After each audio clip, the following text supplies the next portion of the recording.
Gadis itu memegang dengan kuat. Tanah di bawah tiba-tiba bergerak. Saat pikirannya terfokus, sebuah lobak super besar muncul perlahan. Gadis itu ternyata memiliki kekuatan super untuk mengendalikan tumbuhan. Kemudian gadis berkekuatan besar datang. Dengan mudah ia mencabut lobak besar itu. Dengan mudah ia menggendongnya di bahunya. Ternyata mereka semua adalah manusia super yang memiliki kekuatan luar biasa. Dan di dalam kastil ini, ada banyak anak-anak aneh seperti mereka. Ada gadis api yang bisa memanaskan air dengan tangan kosong. Ada seorang manusia lebah yang bisa mengeluarkan lebah dari mulutnya. Ada orang tak terlihat yang tubuhnya transparan. Dan kembar yang bisa mengubah orang lain menjadi batu. Lalu, lihatlah anak laki-laki ini. Matanya bisa memancarkan sinar.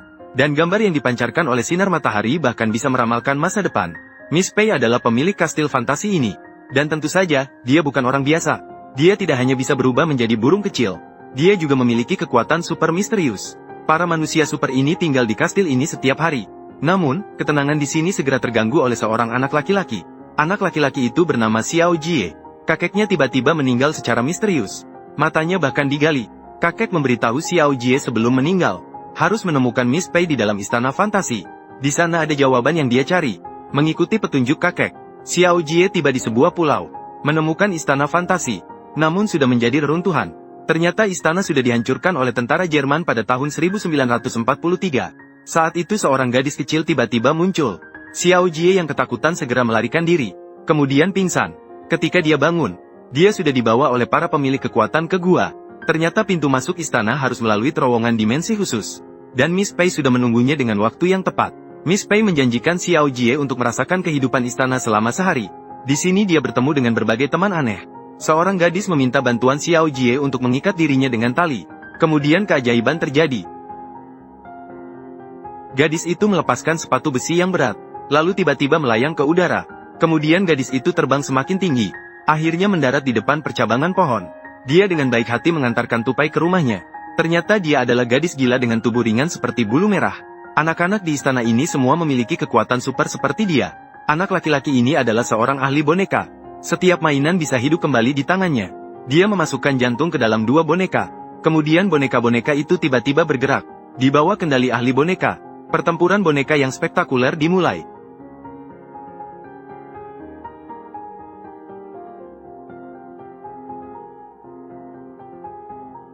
Saat makan malam tiba, Xiao Jie juga makan bersama para superhuman.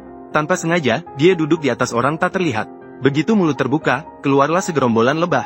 Agar tidak mempengaruhi makanan semua orang, dia pun mengenakan topeng jaring. Dia menghisap semua lebah kembali ke mulutnya. Gadis ini mengambil sepotong paha ayam, dan memasukkannya ke mulut di belakang kepalanya. Setiap gigitan langsung habis. Xiao Jie di samping hampir tipis karena ketakutan. Hanya dia yang belum menemukan kekuatan super apapun. Setelah makan malam, semua orang pergi ke halaman.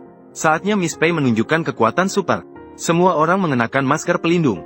Miss Pei melihat jam tangannya. Tiba-tiba beberapa pesawat tempur terbang di langit. Salah satunya menjatuhkan sebuah bom menuju kastil dengan kecepatan tinggi. Miss Pei segera menekan jam tangannya. Bom langsung berhenti.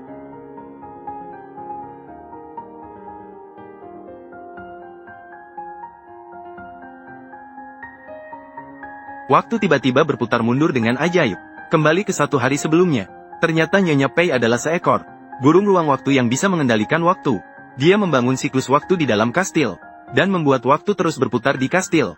Sebelum hancur diledakkan, Xiao Jie bertanya kepada Nyonya Pei tentang kematian kakeknya. Namun Nyonya Pei tidak mau mengatakannya, karena di dalamnya terdapat rahasia yang mengejutkan. Kemudian wanita angin membawa Xiao Jie keluar dari tembok. Mereka melihat pemandangan mengerikan.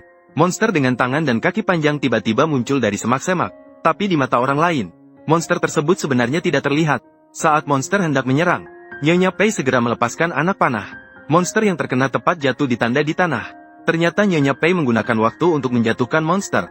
Xiao Jie yang melihat dari jauh terkejut, karena hanya dia yang bisa melihat wujud monster. Orang lain sama sekali tidak bisa melihatnya. Nyonya Pei memberitahu Xiao Jie bahwa monster tadi bernama hantu. Bertahun-tahun yang lalu, beberapa manusia berkekuatan khusus menangkap burung ruang waktu untuk mencari keabadian, dan memulai eksperimen mengerikan. Karena eksperimen gagal, mereka semua berubah menjadi hantu, dan bisa menjadi tak terlihat. Namun mereka menemukan bahwa dengan memakan mata para berkekuatan khusus, hantu-hantu itu bisa mengembalikan penampilan mereka.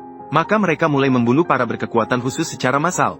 Kakek dari Xiao Jie juga menjadi korban dari serangan ini. Miss Pei mendirikan kastil ini.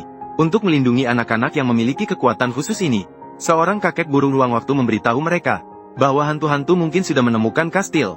Mereka harus segera meninggalkan tempat itu. Namun mereka terlambat. Pemimpin berbulu putih sudah menemukan lokasi ini. Untuk melindungi anak-anak, Miss Pei terpaksa berubah menjadi burung ruang waktu, menjadi sampel eksperimen bagi pemimpin berbulu putih. Kemudian hantu-hantu tiba-tiba muncul. Xiao Jie berhasil membidik monster dengan panah baji. Kemudian semua orang segera melompat keluar jendela untuk melarikan diri. Wanita alam mengendalikan pemanjangan batang pohon. Mereka segera melarikan diri. Namun saat itu adalah saat yang tepat bagi pasukan Jerman untuk meledakkan kastil. Di saat genting, akhirnya melepaskan sepatu besi. Mereka berhasil terbang dengan Xiao Jie untuk menyelamatkan Miss Pei. Mereka tiba di sarang hantu-hantu. Hantu-hantu segera menyerang. Anak-anak pintar melemparkan bola salju ke monster. Ditambah dengan permen kapas berwarna, monster-monster mulai muncul.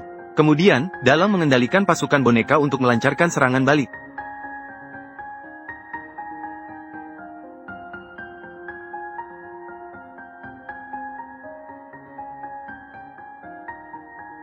Gadis berkekuatan besar mengangkat kuda kayu. Sekali tembakan langsung mengenai monster. Di sisi lain, Xiao Jie akhirnya menemukan ruangan penahanan burung ruang waktu. Pada saat terakhir bulu putih masuk, dia melepaskan semua burung ruang waktu. Ketika gadis angin dan dalang tiba, ternyata ada dua Xiao Jie di sini. Salah satunya adalah transformasi bulu putih. Ada hantu tiba-tiba muncul, mengira bulu putih adalah Xiao Jie. Akibatnya, bulu putih langsung menerima kotak makan. Akhirnya, Xiao Jie menembak mati hantu terakhir dengan panah baji. Kemudian, anak-anak semua naik kapal kembali ke era mereka sendiri. Sementara itu, Nyonya Pei memperhatikan anak-anak dari kejauhan, selalu menjaga mereka.